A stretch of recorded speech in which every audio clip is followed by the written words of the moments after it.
오늘의 말씀 창세기 49장 1절부터 7절 말씀. 하나님 아버지, 토요일 주말 아침 이 시간에도 주의 은혜를 함함으로 주 앞에 나오게 하시니 감사합니다. 이 시간에도 우리 모두에게 말씀을 통해 하나님의 음성을 들려주옵소서. 예수의 거룩하신 이름으로 기도합나이다. 아멘. 할렐루야. 성경 성도 여러분, 오늘 하루도 하나님의 은혜와 평강이 여러분 삶에 넘쳐나길 축복합니다. 오늘 우리에게 주시는 하나님의 말씀은 창세기 49장 1절에서 7절까지의 말씀입니다. 요셉의 두 아들에 대한 축복이 끝난 후에 이제 야곱은 12아들들에게 모여서 아버지가 하는 말을 들으라고 말합니다. 1절 2절 야곱이 그 아들들을 불러 이르되 너희는 모이라. 너희가 후일에 당할 일을 내가 너희에게 이르리라. 너희는 모여 들으라. 야곱의 아들들아, 너희 아버지 이스라엘에게 들을지어다. 에브라임과 므낫세를 축복했으니 당연히 아들들도 축복할 것 같지만 야곱은 자기 아들들에게 축복하겠다고 말하지 않고 1절에 보면 후일에 당할 일을 이르겠다고 말합니다. 즉 야곱이 이 자리에서 아들들에게 전하고자 하는 말은 그 아들들의 후손이 미래에 당할 일입니다. 즉 49장의 내용은 이스라엘의 지파들이 경험할 일들에 대한 내용이죠. 그러므로 야곱의 말들은 하나님의 대언자로서 아들들에게 그리고 장차 그들의 자손으로 이루어질 이스라엘 지파들에게 전하는 말이라고 하겠습니다. 어떻게 야곱은 자기 12아들에게 축복했을까요? 3절 4절 르우벤아, 너는 내 장자요 내 능력이요 내 기력의 시작이라. 위풍이 월등하고 권능이 탁월하다마는 물의 끓음 같았은즉 너는 탁월하지 못하리니 내가 아버지의 침상에 올라 더럽혔음이로다. 그가 내 침상에 올랐었도다. 야곱은 르우벤이 처음 태어난 아들로서 장자의 자격을 갖추고 있을 뿐 아니라 장자의 역할을 감당할 수 있는 능력도 갖추었음을 인정합니다. 그러나 그는 능력을 올바르게 사용하지 않았죠. 그는 아버지의 첩이자 단과 납달리의 어머니인 비라를 범함으로 아버지의 침상을 더럽혔습니다. 야곱은 르우벤의 죄를 2번 반복하여 표현함으로써 그의 죄를 분명하게 지적합니다. 르우벤은 폐륜을 저지름으로 장자의 권리를 상실했습니다.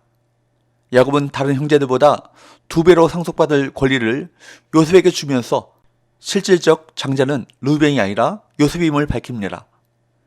야곱은 아버지를 모욕한 르우벤에게서 장자권을 박탈했던 것입니다. 그의 행위는 아버지에 대한 죄일 뿐 아니라 하나님 앞에서 징계받을 수밖에 없는 악행인 것입니다. 야곱의 형 에서가 장자로 태어났지만 팥죽 한 그릇 때문에 장자의 명분을 야곱에게 넘기고 가나안 여인과 결혼하여 부모를 근심시키는 등 경건하지 못한 행위로 장자권을 잃어버렸던 그 경우와 유사한 것이죠. 후에 모세와 아론을 향해 이스라엘 중에 반란이 일어났을 때 주동자인 르우벤 자손 다단과 아비람은 민수기 16장의 말씀에 보면 심판을 받아 멸망당합니다. 이 사건은 그들의 조상 르우벤의 악행을 연상시키죠.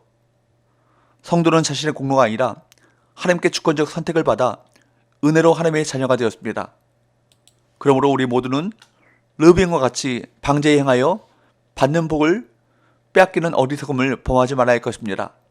하나님의 자녀답게 하나님의 거룩하심 같이 거룩한 길로 행하여 하나님을 기쁘시게 하고 약속의 복을 받아야 할 것입니다. 또한 둘째 시몬과 셋째 레위를 보십시오. 5절에서 7절 시몬과 레위는 형제요 그들의 칼은 폭력의 도구로다. 내 효나 그들의 모의에 상관하지 말지어다. 내 영광아 그들의 집회에 참여하지 말지어다. 그들이 그들의 분노대로 사람을 죽이고 그들의 혈기대로 소의 발목 힘줄을 끊었음이로다.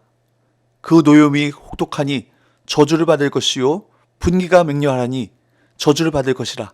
내가 그들을 야곱 중에서 나누며 이스라엘 중에서 흩으리로다. 시몬과 레위에게 저주가 선포되고 있습니다. 야곱은 시몬과 레위가 세겜 사람을 속이고 모두 죽였던 악행을 보고를 하고 그들이 분노와 혈기를 따라 살인을 범했기 때문에 하나님도 그들에게 노하사 그들을 저주하실 것이며 결국 이스라엘 백성 가운데 흩어지게 될 것이라고 선언하고 있습니다. 심은 대로 거둡니다. 자기 자식의 운명을 이야기할 때 야곱의 마음이 얼마나 아팠겠습니까? 그러나 그것은 사실이었습니다. 실제로 이후에 시므온 지파는 유다 지파 가운데 흩어져 흡수되었고 레위 지파는 성막을 섬기는 레위인이 되어 각 지파들 사이로 흩어집니다. 물론 시므온과 레위 후손들 개개인이 조상의 죄 때문에 불이익을 당하지는 않았지만 이들은 이후 독립된 지파를 이루지 못했습니다.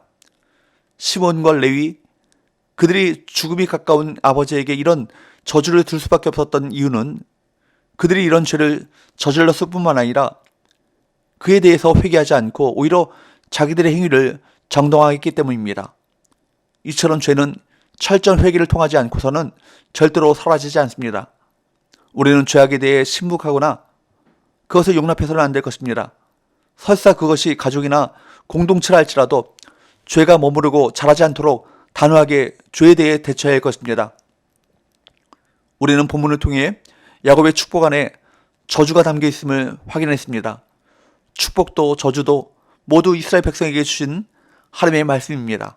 나아가 야곱의 유언은 오늘을 사는 우리에게도 적용되는 말씀인 것입니다.